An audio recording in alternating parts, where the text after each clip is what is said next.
Welcome to the installation video of Fishbone Off-Road's rear inner fenders for Jeep's 2020 to current JT Gladiator. Step 1. Uninstall your factory's inner liners. We show how to do this in another video linked below. Step 2. Inside the wheel well and into the shown hole, with one of the included nutserts and an M8 nutsert tool, install a nutsert into the hole. Step 3. The liners are driver and passenger side specific and can be identified by our logo pointing forward.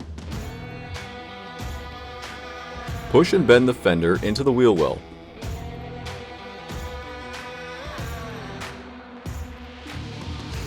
With two of the included smaller bolts, washers, and serrated nuts, loosely secure the bottom of the fender into the vehicle.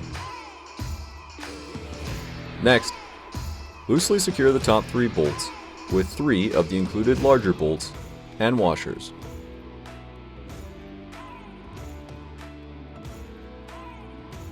Step 4. With the fender in place, secure the top bolts with a 5mm Allen key and the bottom bolts with a 3mm Allen key. Repeat this process on the opposite side and you're done. Enjoy your new Fishbone Off-Road JT rear inner fenders.